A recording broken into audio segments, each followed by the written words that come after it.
So Danny, do you see it? Hey there. So I don't think there's anybody here yet. Yeah, let me. Danny, are you there? Can you see it? Daniel, can you see it?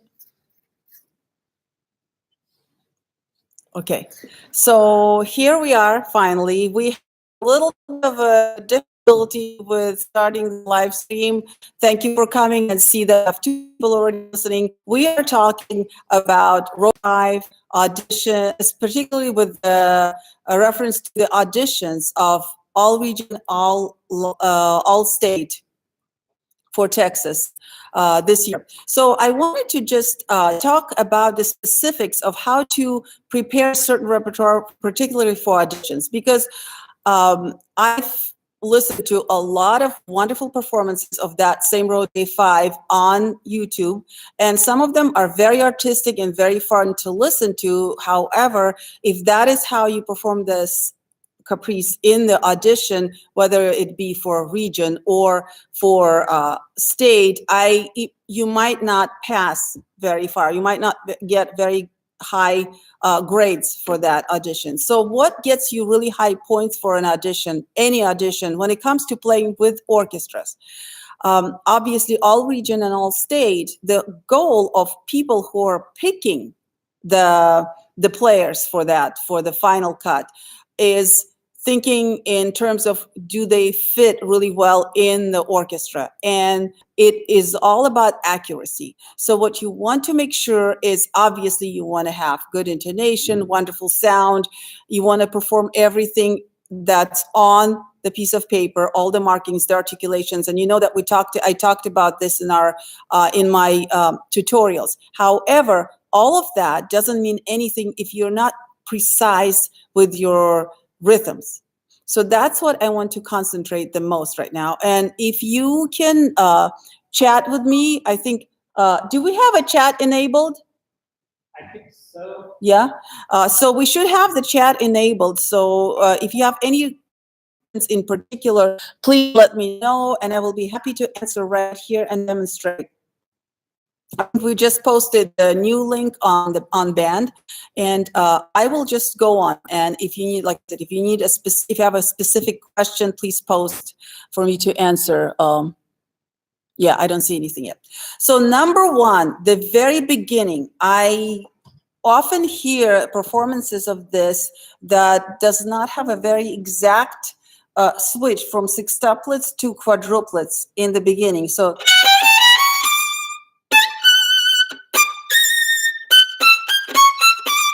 and basically what is going in your head while you're going from, the minute you land on that D, you have to switch from sextuplets to quadruplets. So inside your head, it should be.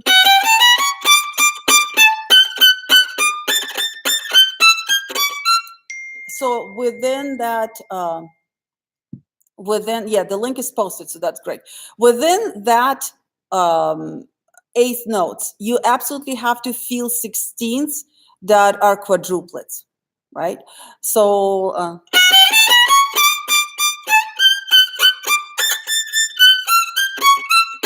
once you get to the end, into the next measure, that first D is an eighth, but you have to feel 3/16ths in it. Only that way you will be able to actually play the next 3/16ths in the right rhythm. That is very, very important. And I know it doesn't seem so difficult. The problem is, if you don't perform that correctly, you're out. It doesn't matter how wonderful and amazing your sound is. It doesn't matter how spectacular your martelet stroke is. It doesn't really matter how great your dynamics and not the character. For this particular type of audition, if you're not accurate in your rhythms, you're out. It's just because it doesn't work. Because what people want, you're getting to that audition, if you make a cut, you have one day to rehearse, prepare a repertoire, and then maybe next day to perform it. So obviously, whoever is picking the players want to pick people who are very precise in their rhythms, because that's the only way the orchestra is going to be together.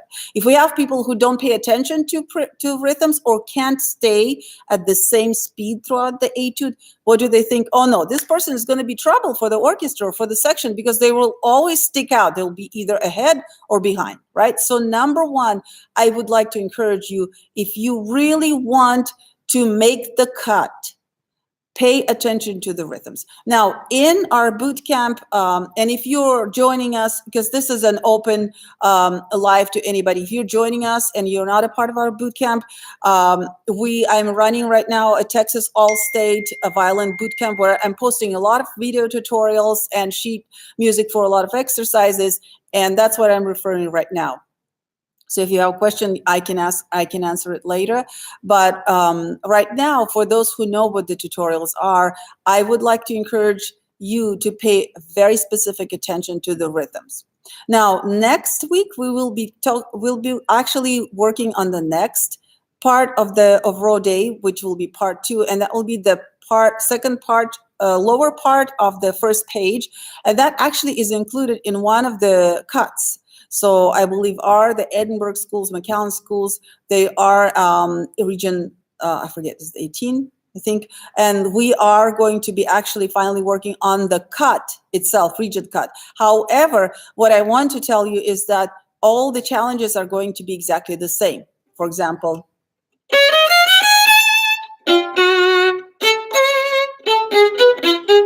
see, you're going through the same thing. So let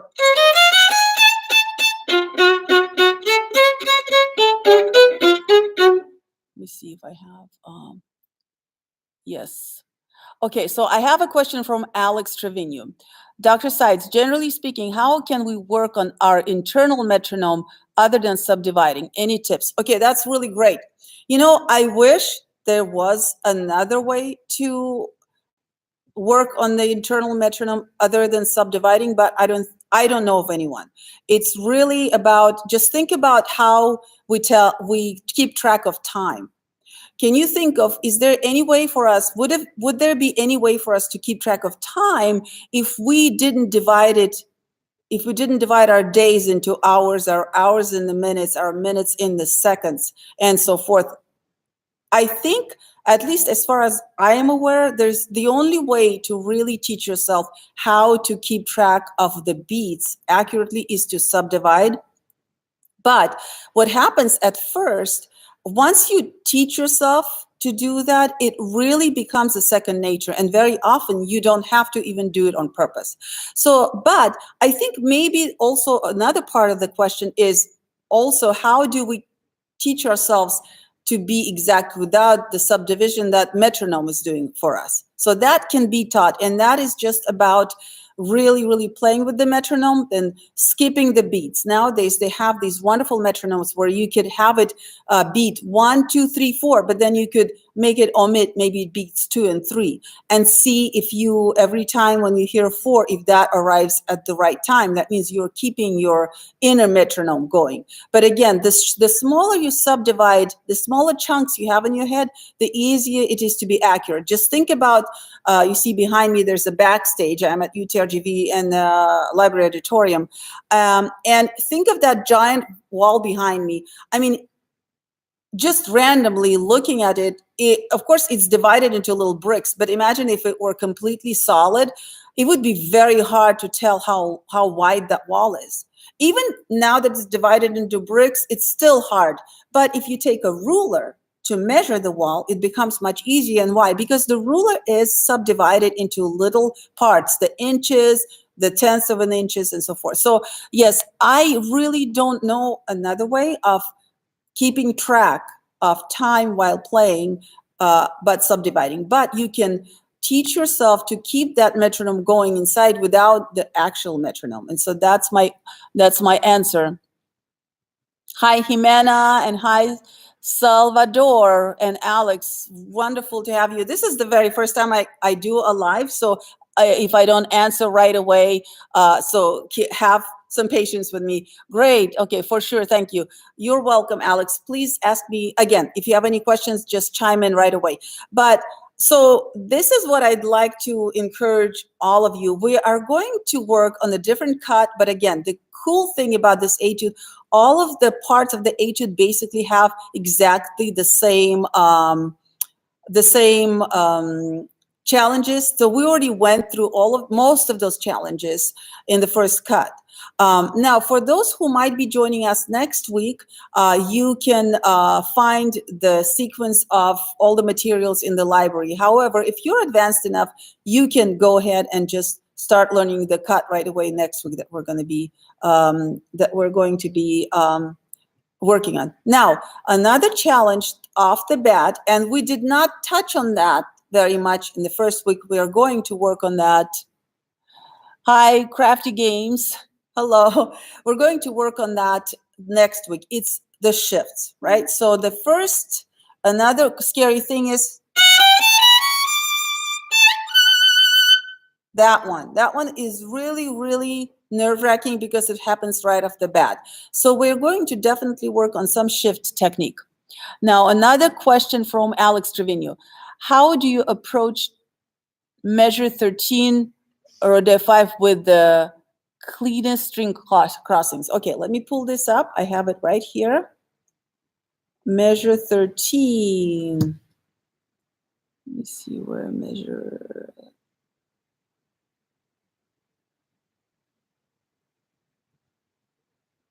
Okay, measure 13. So I have, this is so small, yeah. Is that the one? I hope that's the one because that's what is measure 13. Yes. So here are the string crossings. If you are talking about, okay, great. Alex says, yes, that's measure 13. Okay, so I assume you're talking about, right? So here, the best trick that I know, if you need a very clean string crossing, okay, so let's go into this issue. In violin playing, just think of, there are many things that affect our sound, but technically there are only 2 forces that we need to have to actually make the sound. Number one, of course, we have to be moving our bow, right? So I think of it as a horizontal movement, bow speed, think of this. Because obviously if we don't move the bow, we have no sound, right? On the other hand, we also, when we move the bow, if there's no weight at all, imagine if the bow was completely weightless. If we were somewhere out in the outer space where there's no gravity, no matter how much you would pull across the string, unless you add weight, you wouldn't make a sound, because to make the string vibrate, we need friction. So therefore, those 2 things that we have, 2 forces that we have, the horizontal, that's bow speed, and the vertical, that's gravity, the weight. Those 2 very important forces we absolutely have to make sound, and therefore those are the 2 that affect our sound the most. So why did I get into that? Because for string crossings, what works the best for me, I teach my bow arm to stop during the actual string crossing. So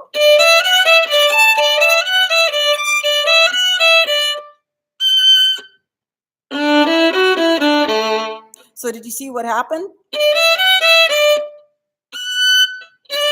You can see. During the shift and during the crossing, I stop the bow. Once I'm there, and then the same happens right here. I stop, I move. Does it make sense? Okay, good. Alex Trevino Violin says yes, thank you. So this is the best way to practice any string crossings. What happens is, technically, you see, this part of your arm is usually, most of the time, especially if you're anywhere here and above on your bow. Once you get to this part, it's a little different. But if you're somewhere here and above, technically that vertical movement of your bow, this is the part of your arm that is responsible for it. So as we are bowing on the violin, if we're staying on the same string, it's not very tricky for our body. You see? As you can see, I'm just moving vertically. Nothing is moving, I'm moving horizontally. Nothing is moving vertically. However, when you cross the string, you have to engage this part of your arm, and it's a perpendicular movement. It's a vertical movement. So when you have a string crossing, you have a dilemma. You have 2 movements you need to make. Number one, you're moving horizontally. Then, if you stop, then that is very clear to your body what to do next. Next, you just drop your arm or raise it, and that's completely vertical movement, right? So when you're stopped, this is very easy for your body because it doesn't get confused with two opposite directions, right? So you make your vertical move up or down. Once you're there, then you switch to the horizontal move, right? So let's try it again. So this is how it works. We're making sounds, so this is horizontal movement, right? That's kind of like your bow speed. We stop completely. We allow our body to make a vertical movement, which is coming from here. Once we're there, we turn this off, so no more vertical movement needed. We turn on the horizontal movement, which comes from this part of your arm. And that's basically how our string crossings work. Now, there are cases in which it is very important to make that circular movement, and we'll talk about it later. But if you really want very clean string crossings, I find it that most of the time, the more I teach myself to separate the horizontal movement from the vertical one, the cleaner my string crossings are. So I hope that helps. Let's see, we got another question. I hope I'm reading this correct, but it looks like MACUIN 38. I'm not going to pronounce it because I don't want to butcher it. So we have a question. When we play for the audition, what are the things they're looking for in the area audition? Area, you mean region audition. Very good. So, okay, I'm glad you asked because there is a little bit of a difference. I would say if you mean by area audition, if you mean your region audition, I think most of the region, at least I know our regions, like in Edinburgh, I think it's region 18 or 15 and 28. I'm confused about the numbers. So you know, guys, that Edinburgh, like Rio Grande Valley, for example, I can tell you what happens.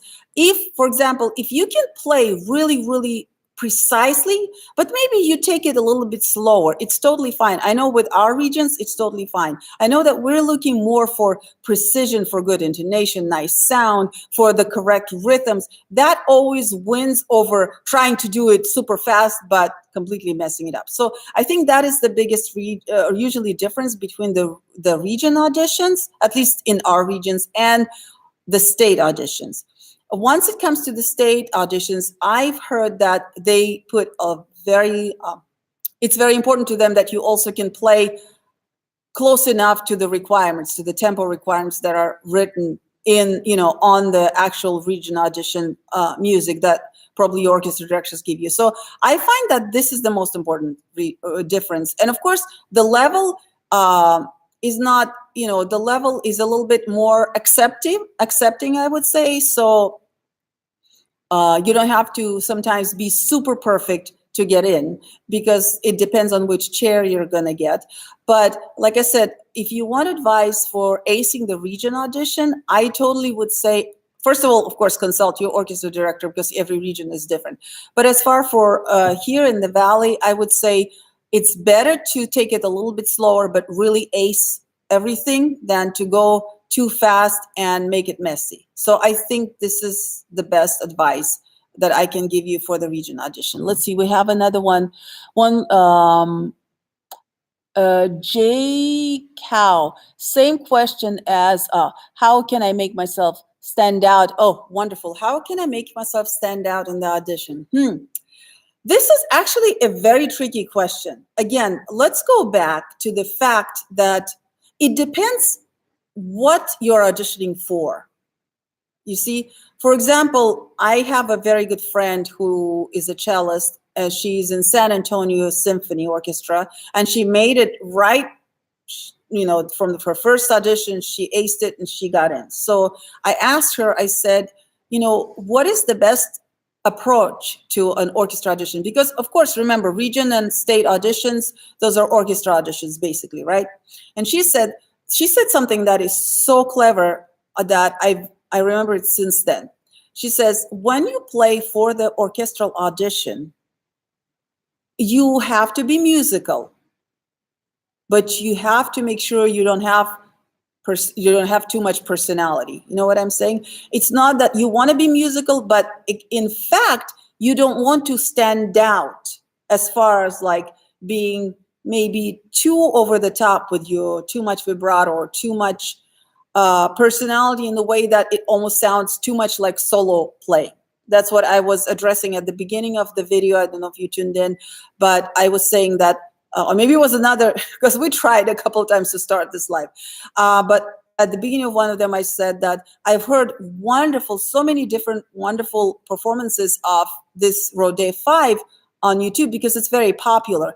But some of them, they're phenomenal and so much fun to listen to, but they wouldn't really fly at the audition because there was too much liberty taken with rhythms and with dynamics and so forth. So what I would say, I don't want, if you're talking about region and state audition, and I want to say this carefully, I wouldn't have my goal to be to stand out as far as like to make it so outrageously musical and super like take crazy risks with your interpretation and things like that, because that might actually spoil the results for you. What I would say, stand out in terms of be as precise as you can, have as clean of a sound as you can. Be very picky on your rhythms. Again, guys, I can't emphasize more. Rhythms, and speed. You want to be able to be careful not to speed up or slow down. So those are actually the things that will make you stand out on their own. It's just the quality, the top quality of your playing. And of course, you want to be musical, but you don't want to stick out like a sore thumb because you're taking too many liberties, right? So as far as musicality goes, Rode 5 is an awesome etude because if you just do everything that's in there, you know, as I point out in my video tutorials, he has so many different types of articulation, right? Right at the start, you have a détaché. Then in these two notes, you have different articulation, accent and dash. That means start very articulated like ka, but hold long. Then this little tiny note, martelé. Again, martelé, long accented note, right? Then martelé markings. There's so many different markings. So those actually, if you take your time and be really, really picky about making sure that you're executing every little articulation marking there, and of course doing it on time, not taking extra time to do it, that will actually make this caprice very, very musical. So that is, I would say that is the best way I know of being really musical when you perform a caprice like that. Okay, so we got another question. Hi, Samuel. Let's see. Oh, Crafty Games 27. When are state auditions? You know, I would say ask your orchestra director. I don't know if the date of state auditions came out or not, but if anyone knows, please post it right there. But I'm not the best person. Like I said, your orchestra director will know the best, so you can ask them and you will know whether they already came out or not yet, because sometimes they don't come out right away. But I know that everything usually happens the end of October, like somewhere around October or beginning of November. Samuel Gaitan, just, oh yeah, that's good. Just go on TMA website. Okay, so good. Samuel, thank you for answering the question. Alex, Trevino Violin, what is your opinion about vibrato when playing etudes? I've had teachers who say vibrato is forbidden when playing scales and etudes, and I've had some that want vibrato. That is a great question. So any students who are actually in my studio, whether private or UTRGV studio, they know that I have one of my scale and etude rules is to establish a no vibrato zone by default. But of course that goes for scales. I always say that's one of my rules. Don't vibrate unless otherwise specified. So when it comes to scales, I like to have it as a no vibrato zone, and for several reasons. And then if I really need to maybe work on my vibrato, that's the only time that I would add a vibrato to any scale or arpeggio or chromatic scale or double stops. My scales are pretty much, my scale practice and my students, I encourage to practice pretty much as a no vibrato zone. However, when it comes to etudes, if you are practicing Kreutzer,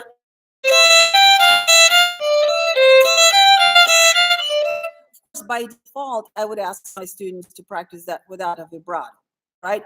So most of the etudes that are very obviously exercise etudes, I also default to no vibrato.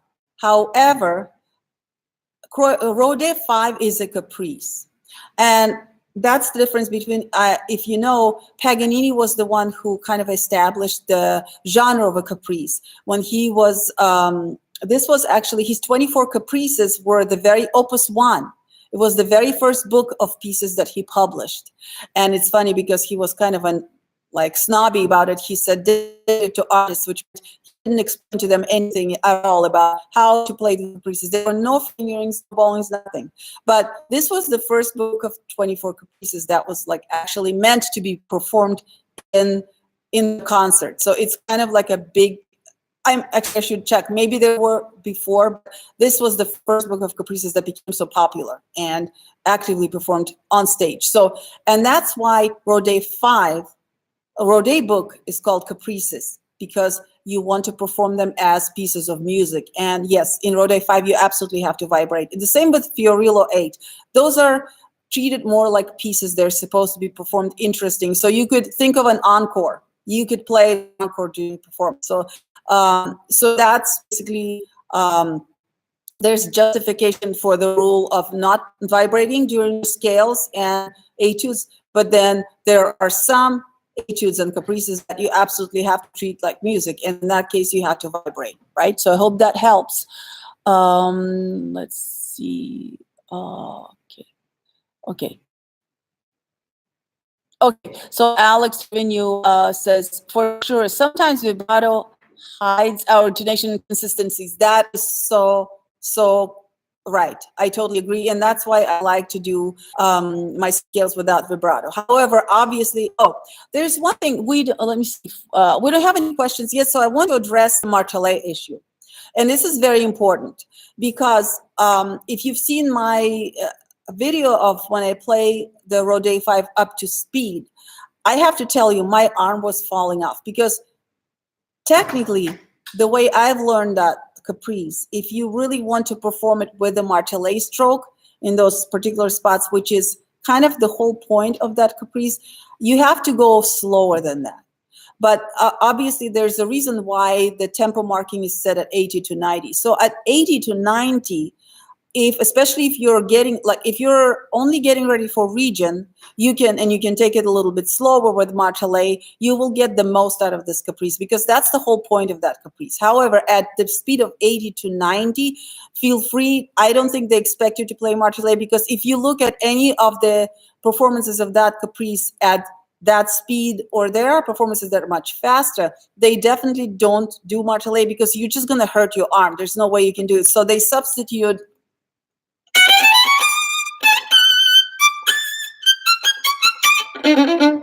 so basically all the 16ths. Now, eighth notes, you can still perform as a martelet stroke where it needs to be, but those first, 5 16th notes, you just going to go higher than 80, which is fine if you can perform it very accurately as far as rhythms and the rest of articulation is concerned and intonation and asal shifts, then I would say don't do it with the martelet because it's just too much. And I don't think they're looking for that because otherwise they would have set the tempo slower. Okay, let me see. We got, that's wonderful. Okay, wonderful. Jay Howe, not very familiar with how to play the hairpin dynamics on line 3. What is a way to approach? Wonderful. Those are super weird. And I think, so as I said, I do mention it in my video tutorials, but for those who are not in our Texas All-State Bootcamp, I will explain, I'll happily explain. So you have,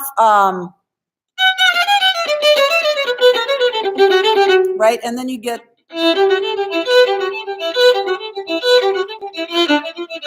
So I believe that since, as we're talking, he has explored so many different articulations. We had the accents, we had the martelé, we had the détaché.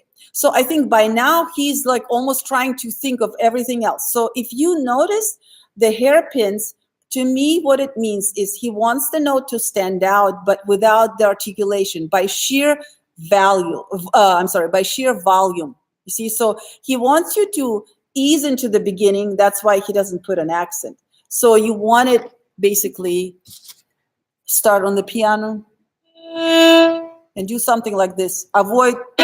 So I think the most important thing that what it means, avoid the articulated start as in an accent. I think that's the whole point. So instead of starting,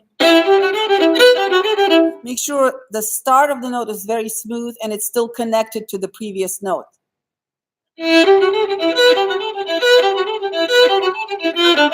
Does it make sense? Now, again, because the tempo requirement is so high, 80 to 90, I think it comes from TMAA, it is really difficult to do it. So what I would do if you're playing at a really high speed, closer to 90, I would just maybe keep it détaché and just change a little bit of a weight pressure. Don't try to actually do the hairpin, because in that tempo, it's not going to work. But it'll be pretty much the same effect if you just lean in with your, make sure also tilt your bow a little bit.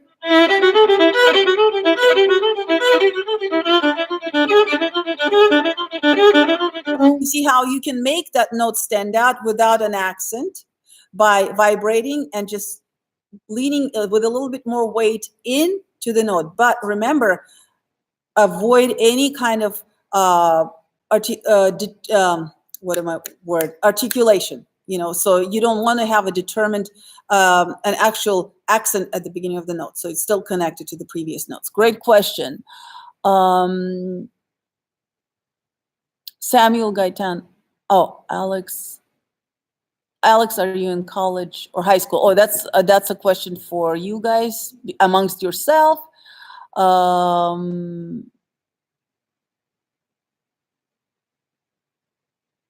Okay.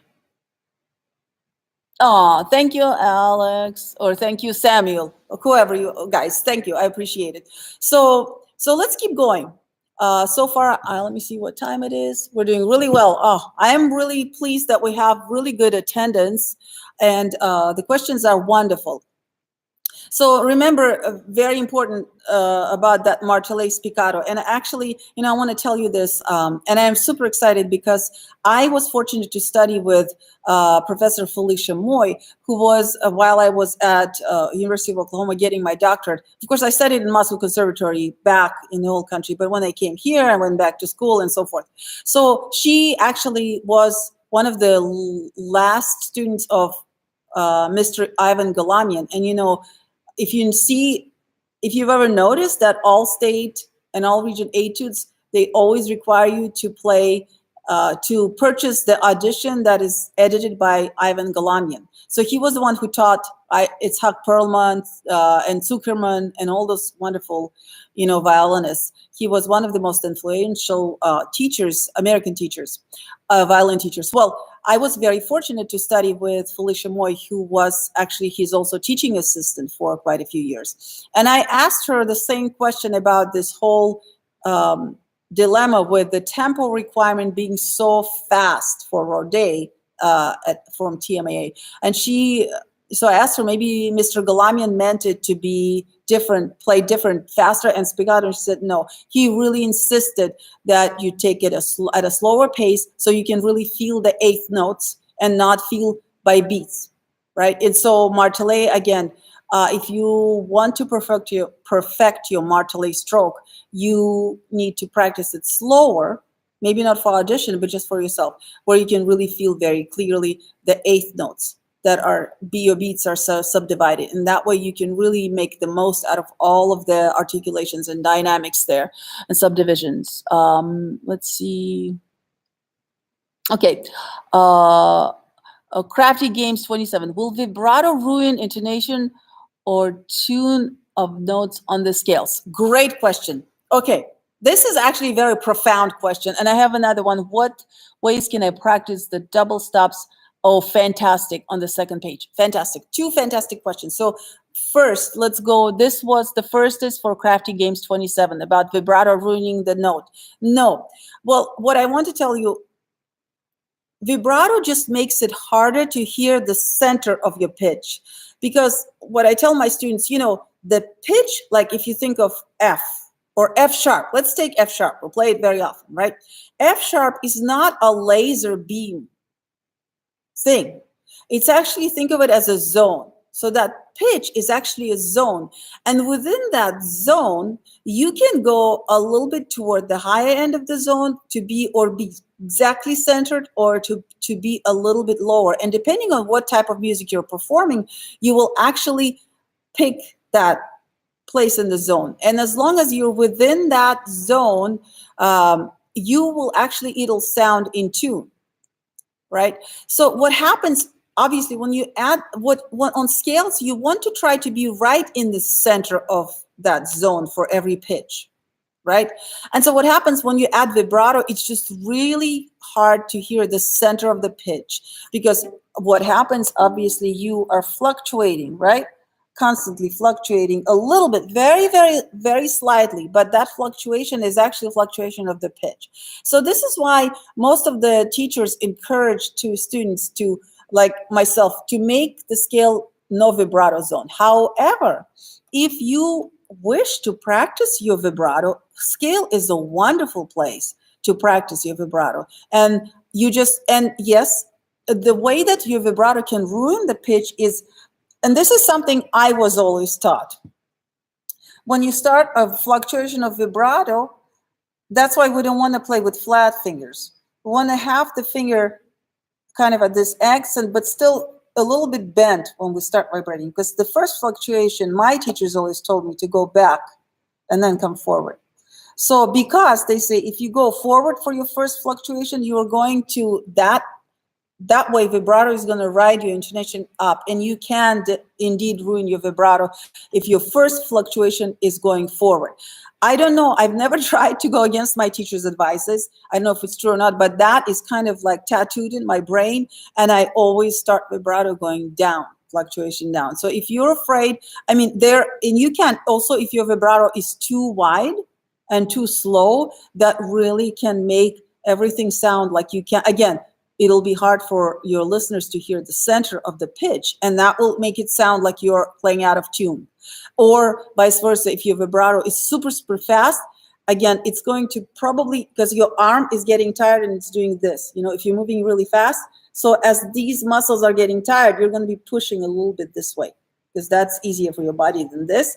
And so again, that if you're spending so much energy on playing very fast vibrato, you end up being very tense here, and you're moving in like this, and so that will affect your intonation too. So it shouldn't, but it can definitely affect your intonation. However, it will not ruin your intonation, because let's be honest, we have to learn how to vibrate in music, right? Without ruining the intonation. So actually, once you learn how to be in tune in the scales without vibrato, if you want to learn how to vibrate without changing the intonation, then practice your scales with intonation.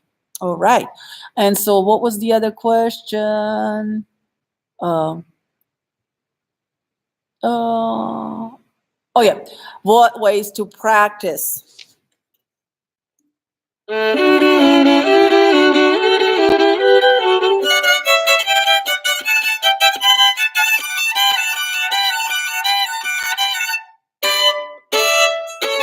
I love those thirds. Okay, so here is, I have a very fast hack for thirds. If you feel like, if you've never played thirds before, and they're just so in tune, so out of tune, that sometimes you don't know where to start. So there are a couple of things. Number one, you need to be very aware of what is the difference between the major third and the minor third, because that is going to make a very different feel in your hand. If you know it, great. If you can start the major third or a minor third right off the bat and you're really quick, then that is going to make it much easier for you to have tune your thirds. If you don't, I want to, like, I don't get paid for this. This is just the website that I absolutely love. It's called Teoria.com. It's TEORIA.com. And it's both in Spanish and in English. And just go there, find their interval tutorials, and it's very easy and fun to learn there the difference between major and minor thirds. So I would start there first if you're not very quick with discerning between those two. The second, I've noticed that, and it's weird because it's true for people with giant hands, it's true for people with tiny hands, and for myself.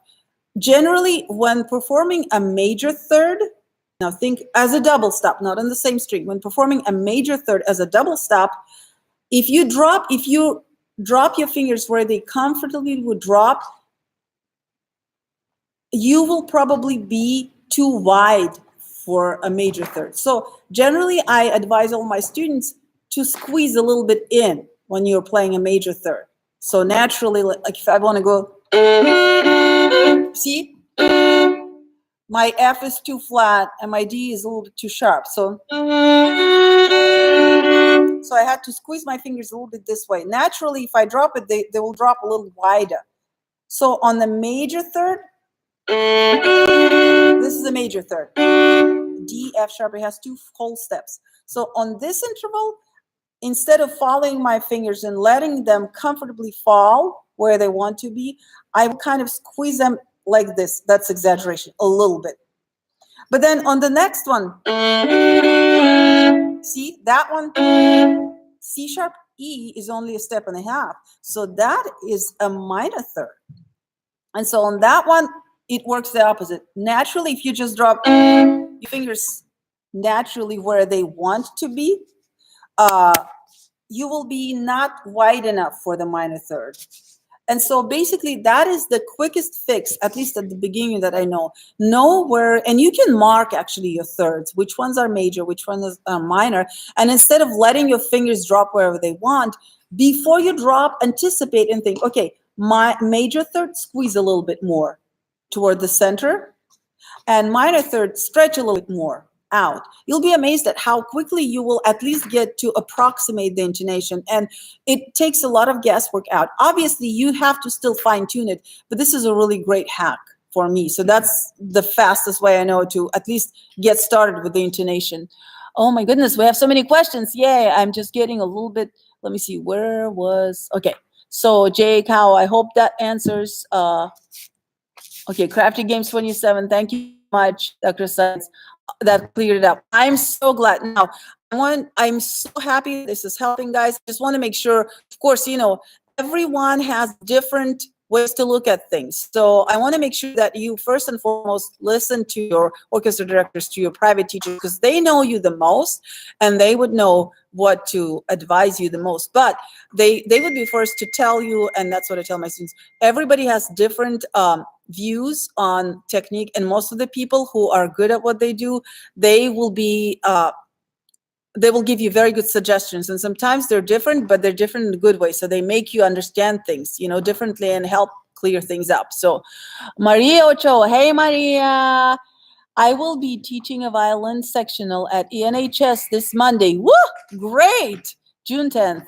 If this is their first time studying the all region, all state music, what is the most effective activity to do with the students? Yes.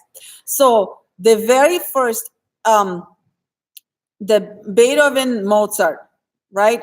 And I will explain what it is. Maria knows because she's in my Texas All-State boot camp. But by the way, I will put the link after this is over. I will put the link to where you can check it out. And if you would like to, you're welcome to sign up.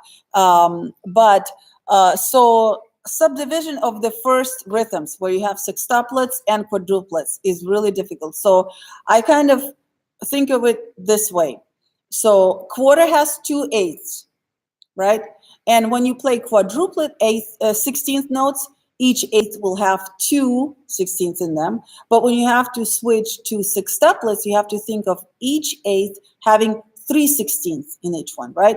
So And as my students know, I'm very lazy when it comes to counting. I hate counting. So I just make up words. And I like to use either food, like they told me, Dr. Said, you always end up with tacos or fajitas. Well, I also like to use composer names. So for my students who are in the boot camp, I made up this exercise. It goes, so let me see, here are my, I'm going to turn on the metronome. So let's say my phone's really slow. Yeah, so if you can hear it, guys. So these are 8 notes: 1 and 2 and 3 and 4 and. So if I set it into 16ths as quadruplets, we'll have 2 per each click. 1 and 2 and 3 and 4 and. But when I have to go into sextuplets, 16ths, I will have to switch to triplets for each 8th note. So it'll be 1 and 2 and 3 and 4 and. So I just kind of think Mozart, Mozart, Mozart, Mozart, Beethoven, Beethoven, Beethoven, Beethoven, Mozart, Beethoven, Mozart, Beethoven, Mozart, Beethoven, Mozart, Beethoven, Mozart. So basically, this is the most important thing, that this is how you should start with Rodé when you teach anyone, because that is the first major roadblock for them to understand. And again, because it's an orchestra audition, this will be very important.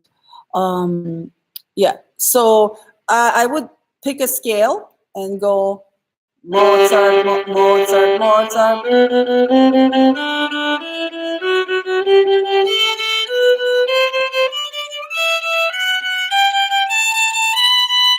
And so forth. Or pick any, even on open strings. That's the most important thing they need to learn, is how to switch from quadruplets to sextuplets. And as I mentioned, my former professor, Felicia Moy, and I'm planning actually to do an interview with her sometime soon, so be on the lookout for that.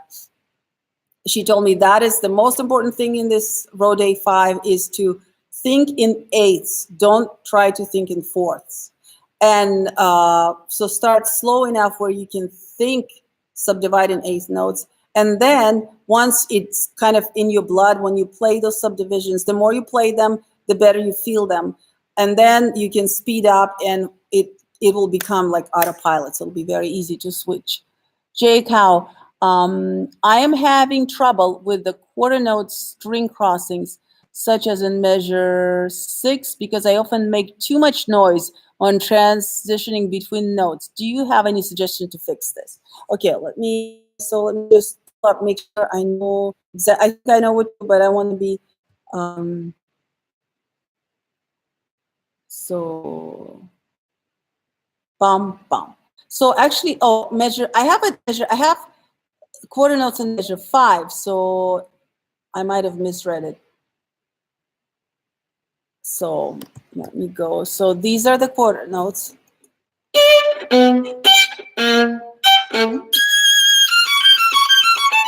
Yeah. So as I was mentioning this before, when it comes to string crossings, your arm is working in 2 different directions. So to make the sound, you have to move the bow across the string, like. And I call it as a horizontal motion, even though it's not quite horizontal in every string, but let's just call it horizontal movement, right? So you see, and it's usually, and especially here where you're not going to use all the bow, if you're moving from up, it'll be just part of your arm. This part of your arm will be moving horizontal movement. Now, when you cross the strings, you have to engage, all of a sudden you have to engage in a completely different part of your arm, which is this upper arm. And you see now the movement is vertical. See that? So if you don't stop your horizontal motion and separate it from the vertical movement, your body gets confused and it does a circle, and then we end with this weird kind of noise. And plus, we end with using very little bow, because instead of doing this, now it's doing this. So the best exercise is just to go down on the string, completely stop your bow, separate vertical movement. Once you're on the string, stop any vertical movement and just move horizontally again. Again, stop, complete stop, drop.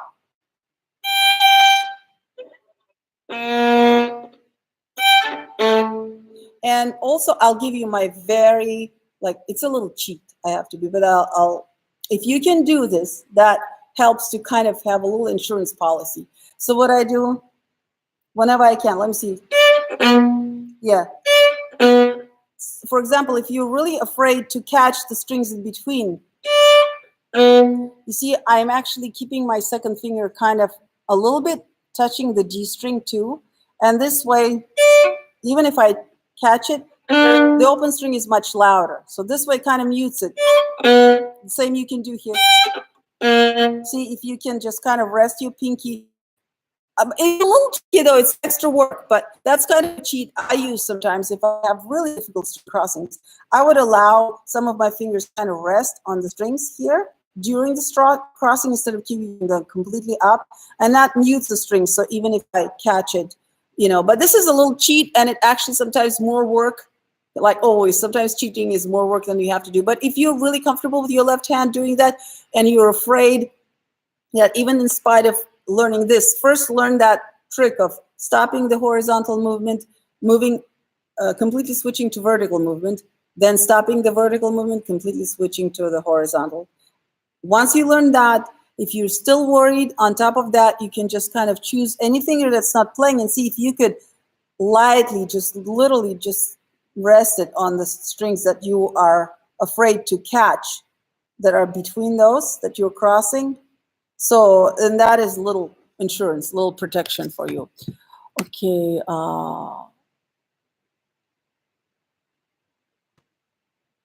Yeah, crafty game, kind of like stop, drop, and roll. Oh, so you know about stop, drop, and roll? Yeah, that's my rule. That's the fire drill. So you always stop first. Stop with your fingers. You stop the string.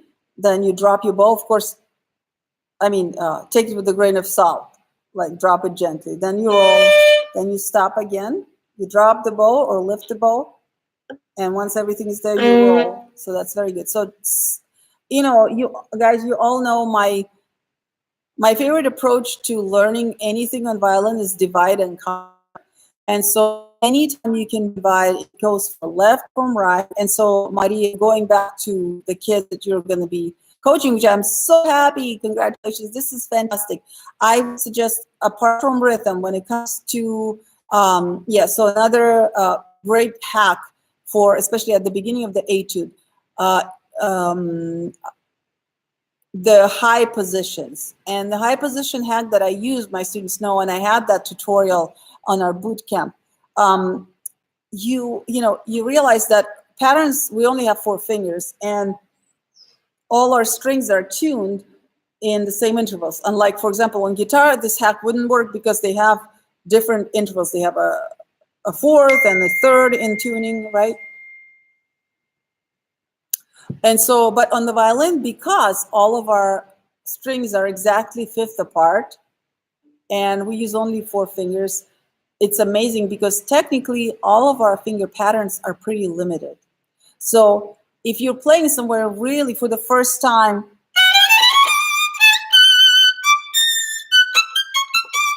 and maybe you've never played in those positions and you're super terrified, you can't even make any sense of it. You realize that what you can do, you can take it down to the positions that you know better. The only condition is that the fingers have to mimic exactly the fingerings that are in the higher position. So for example, here, instead of going to F sharp here, D, A, F sharp, E, G, C sharp, E, D, you realize if you did it octave down, here's that F sharp. Do you see what I just did? I took it down an octave, and sometimes it could be 2 octaves. It's up to you. Like I said, find the lower octave in which the same fingers will work. And because you play more often, your brain really makes very good sense out of those intervals, and you will just save yourself so much time. Practice, of course, the intervals will be slightly larger, but because it'll make sense so well to your brain, it'll be easy once you practice it in the lower octave. It'll be much easier. And then when you go back, actually visualize that lower position where you practiced before. That is easy for you to understand where all the fingers go and where the notes are. And it'll make much more sense and you won't be quite as terrified. So that's another thing that I would do if I'm teaching anyone at the beginning of this etude. And that applies to the rest of the etude, right? So I think we are, it's 4:03. So thank you guys so much for everything. I think we are good. We're at the end and I'm very, very happy. So those who attended, especially those who are in the boot camp, make sure and you know that you texted something and you said hi. You're welcome, Maria. I'm so glad. I'm so glad. Make sure that you sent me a hello. I think it'll save it. And so this way I know, because you know that 30-minute free private lesson, you're eligible to win only if you participate in the lives, and all of you posted so well, and I'm so proud of you guys. So next week, tomorrow is our day of rest. Don't forget, actually, those who are boot campers, post those fun things about yourself. Remember, compliment yourself in the feed.